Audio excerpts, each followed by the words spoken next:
तो हेलो दोस्तों, आज 8 जनवरी 2026 है।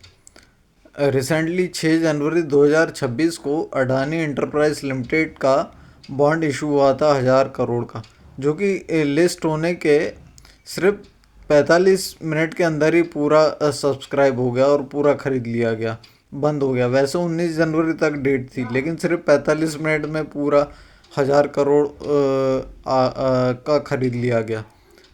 तो आइए हम जानते हैं कि ये बॉन्ड क्या होते हैं। मेनली बॉन्ड एक टाइप का डेट इंस्ट्रूमेंट है जिसके ज़रिए कंपनियां मार्केट से पैसा उधार लेती है। और हाँ, इसके एवज में वो कुछ इंटरेस्ट भी चुकाती है लोगों को जिनसे लिया है। तो अभी जो रिसेंटली 6 जनवरी को गया ये बॉन्ड इशू हुआ, उसके लिए अडानी मैक्स 8.90% तक ब्याज दे रही है। ये 3 टेन्योर के लिए है, 2 साल, 3 साल और 5 साल। 5 साल वाले बॉन्ड के लिए अगर जो लेते हैं उनको 8.90% तक रखती है, तो ऑब्वियसली एफडी से ज़्यादा है। तो आइए जानते हैं कि बॉन्ड के फ़ायदे क्या है और नुकसान क्या है। तो पहला फ़ायदा बॉन्ड का, एफडी से अच्छा रिटर्न है। आज के टाइम में जो एफडियाँ चल रही है वो ज़्यादा 7 से 7.5% ब्याज दे रही है, और बॉन्ड में आपको 9, कभी कभी 9.5% तक भी मिल जाता है ब्याज। तो एफडी से ज़्यादा ब्याज है। दूसरा यह है कि सिक्योर्ड रहते हैं। सिक्योर्ड अगर बॉन्ड है तो उसका फ़ायदा यह रहता है कि अगर मान लो कल को कंपनी को कुछ ऊंच नीच हुई उसमें, उसके फाइनेंसेस में, वित्तीय हेल्थ में, तो उसके एसेट्स को बेचकर पहले बॉन्ड होल्डर्स को पैसा चुकाया जाता है। तो एक टाइप का सेफ इंस्ट्रूमेंट माना जाता है। और तीसरा ये है कि जो क्रेडिट रेटिंग एजेंसियां हैं वो बॉन्ड की को रेटिंग देती है। जैसे अभी अडानी का जो गया उसको AA- दिया गया उसकी रेटिंग, जो कि अच्छी है। कुछ AA+ भी देती है, AAA भी देती है, अलग अलग।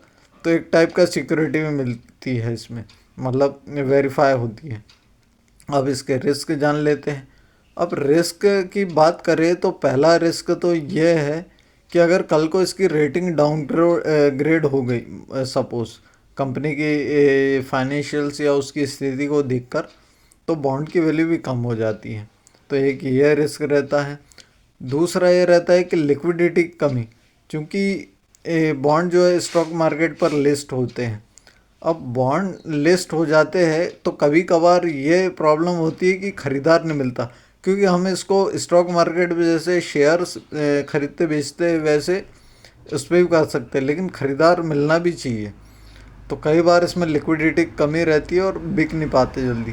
तीसरा ये है कि अगर मार्केट में किसी टाइप की उस कंपनी के बारे में अफवाह फैल गई या उसकी कोई नेगेटिव न्यूज़ आ गई, तो उससे उसका असर उसके बॉन्ड की वैल्यू पर आता है और बॉन्ड की वैल्यू गिर जाती है। तो आई होप कि आप लोगों को बॉन्ड का कंसेप्ट समझ आया होगा।